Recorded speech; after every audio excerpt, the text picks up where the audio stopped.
Hello बच्चों, आइए question देखते हैं। प्रतिबंधित एंजाइम किसे कहते हैं? जैव विद्युत संचलन तकनीक से डीएनए खंड के पृथक्करण एवं विलयन की प्रक्रिया समझाइए। तो देखिए, सबसे पहले हम बात करते हैं मुख्य अवधारणा की।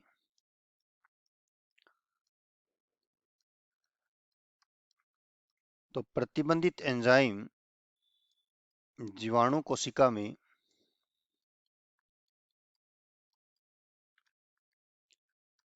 प्राकृतिक रूप से पाए जाने वाला एंजाइम जो डीएनए को विशेष अनुक्रम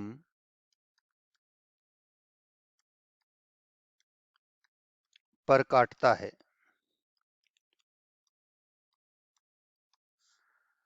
प्रतिबंधित एंजाइम कहलाता है।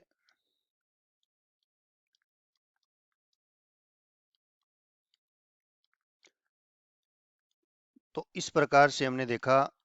अब हम बात करते हैं जैव विद्युत संचलन की। जैव विद्युत जो संचलन है,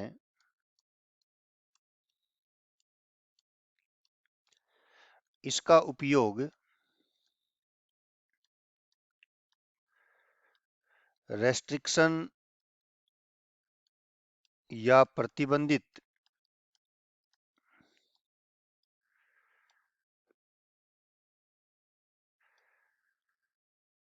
एंजाइम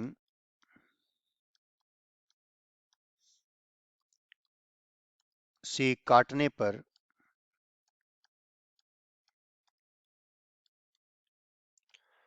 वांछित डीएनए खंड को अलग करने में किया जाता है।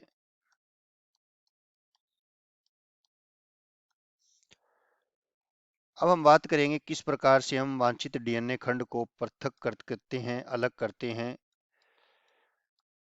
तो इसके लिए हमें सबसे पहले जैव विद्युत संचलन की क्रिया को समझना पड़ेगा। इसमें कांच की बनी हुई एक नलिका होती है, या आप कह सकते हैं कांच की नली का बना हुआ एक उपकरण होता है।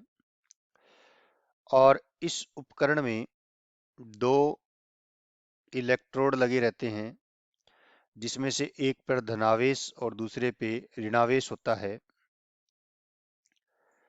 और इसके अंदर एगार जेल भरा रहता है। इस प्रकार से एगार एगार इसके अंदर भरा रहता है।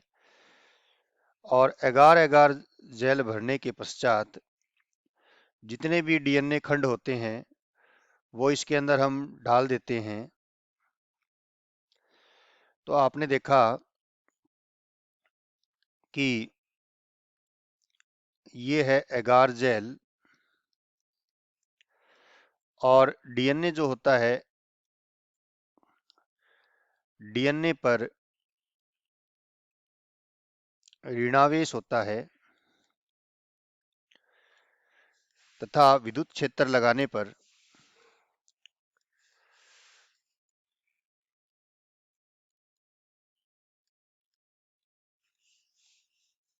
ये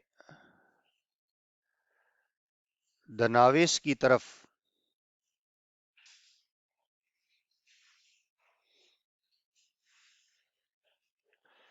गति करता है।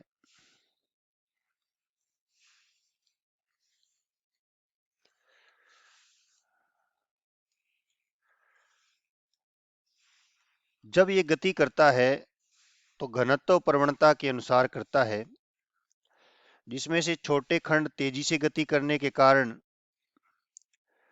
धनावेश के पास और बड़े खंड दूर स्थित हो जाते हैं। और अब इन डीएनए खंडों को हम निच्छालन की क्रिया के द्वारा अलग करते हैं।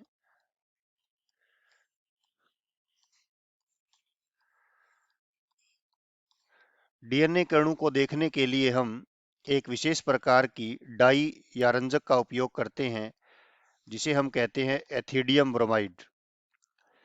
एथिडियम ब्रोमाइड के द्वारा डीएनए के खंडों को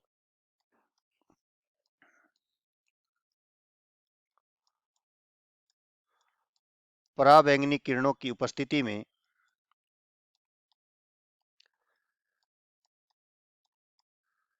देखा जाता है। तो इस प्रकार से हमने पूरा जैल विद्युत संचलन विधि का अध्ययन किया। आशा करता हूं आपको ये प्रश्न समझ में आया। धन्यवाद।